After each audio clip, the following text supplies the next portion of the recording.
যে মিয়াৰ আগ্ৰাসন যে চলি আছে এইটো তেওঁলোকৰ বক্তব্যবিলাকত ওলাই পৰে। গতিকে আমাৰ স্পষ্ট কথা যে এইখন অসমত মিয়াৰ আগ্ৰাসন নচলিব। আমি আমাৰ সতি সন্ততিক আমাৰ ভৱিষ্যত প্ৰজন্মক খিলঞ্জীয়া মানুহক মূৰ দাঙি জীয়াই থকাৰ পৰিৱেশ এইখন অসমত আমি কৰি থৈ যাম। তাৰ কাৰণে যিমান ঘটনা ঘটাব লাগে, যিমান কাম কৰিব লাগে সিমানখিনি কাম কৰিবৰ কাৰণে আমি প্ৰস্তুত আছোঁ। যিবিলাকে নিজৰ ল'ৰা ছোৱালীক কবৰ ইয়াত খান্দিব গৈছে তেওঁলোকে তামোল পাণ লৈ মাতি থাকক। আপুনি আপোনাৰ ল'ৰা ছোৱালীক কবৰ খান্দিব নেকি? ইয়াত নাখান্দে নহয়। গতিকে আমি অসমৰ খিলঞ্জীয়া মানুহৰ কবৰটো নাখান্দো। অসমৰ দুৰ্ভাগ্য এনেকুৱাই যে এনেকুৱা বাংলাদেশী মূলৰ বহুত বিধায়ক হৈ গৈছে, হৈ যায়, উপায়টো নাই। অসমৰ জনগাঁথনি এনেকুৱা, সেইকাৰণে আজি ইমান ডাঙৰ কথা ক'ব পৰা হ'ল। সেইকাৰণে আমি বিপ্লৱ শৰ্মা আয়োগৰ সকলো মানে যি তেওঁলোকে পৰ্যবেক্ষণ দিছিল, ৰিকমেণ্ডেশ্যন দিছিল, সেইখিনি মানিবৰ কাৰণে কৈ আছোঁ। লাগে হয়, অসমীয়া খিলঞ্জীয়া মানুহৰ সুৰক্ষা হ'ব লাগে। আৰু এটা কথা সোধোঁ যে কচুতলিৰ যি উচ্ছেদৰ সময়ত এনেকুৱাও হৈছে যে ট্ৰাইবেল বেল্টত কোনে আহি তেওঁলোকক বহালে? কাৰণ পূৰ্বৰ ক'ৰবাত চক্ৰ বিষয়া তাৰ লগত জড়িত। কথাটো এইটোৱে যে ইয়াত আমাৰ যিখিনি প্ৰাৰম্ভিক তথ্য, কিছুমান দালাল আমি পাইছোঁ, যিবিলাক দালালে আনি তাত বহাই দিয়ে। এইবাৰ দালালো চিনাক্ত হৈছে আৰু সেইবিলাকৰ ওপৰতো বিহিত ব্যৱস্থা লোৱা হ'ব।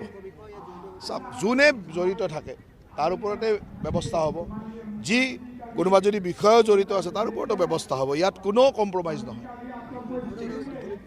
যিসকল মানুহে নিজৰ ল'ৰা ছোৱালীৰ কবৰ এইখন অসমত খান্দিব খোজে তেওঁলোকে সোণাপুৰৰ সেই অনুপ্ৰৱেশকাৰীবিলাকক উচতনি দি থাকক। মই মোৰ ল'ৰা, মোৰ নাতি ল'ৰা, মোৰ পৰিণাতি বা আমাৰ অসমীয়া খিলঞ্জীয়া মানুহৰ নাতি পৰিণাতিক ইয়াত মূৰ দাঙি জীয়াই থকাটো বিচাৰোঁ। মই মোৰ অসমীয়া খিলঞ্জীয়া মানুহৰ কবৰ ইয়াত খান্দিব নিদিওঁ। গতিকে ইয়াত স্পষ্ট কথা, যাৰ নিজৰ ল'ৰা ছোৱালীৰ প্ৰতি মৰম নাই, নিজৰ নেক্সট প্ৰজন্মৰ প্ৰতি মৰম নাই, তেওঁলোকে মুছলমানৰ মানে আমাৰ মিয়াসকলৰ তেল মাৰি থাকক না, আমাৰ ক'বলগীয়া একো নাই নহয়। অনুপ্ৰৱেশকাৰী বাংলাদেশী মিয়াই আহি ট্ৰাইবেল বেল্টত সোমাই গ'ল।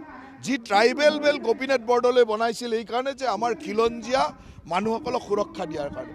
সেই ট্ৰাইবেল বেল্টত অনুপ্ৰৱেশকাৰী মিয়াই আহি দখল কৰিব আৰু আমি নামাতাকে থাকিম কি? আমাৰ ল'ৰা ছোৱালী ইয়াত জীয়াই থাকিব নালাগে নেকি?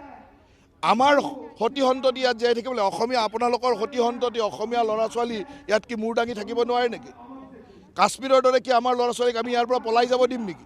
গতিকে এই অনুপ্ৰৱেশকাৰী মিয়াৰ ওপৰত আমাৰ স্পষ্ট কথা যে যোনে নিজৰ ল'ৰা ছোৱালীৰ কবৰ ইয়াত খান্দিব খুজিছে, অসমীয়া খিলঞ্জীয়া মানুহৰ অৱস্থা কাশ্মীৰী মানুহৰ দৰে হোৱাটো বিচাৰিছে, তেওঁলোকক তেল মাৰি থাকিব পাৰে। আমি নামাৰোঁ আৰু তাৰ ওপৰত কঠোৰৰ পৰা কঠোৰ ব্যৱস্থা লোৱা হ'ব।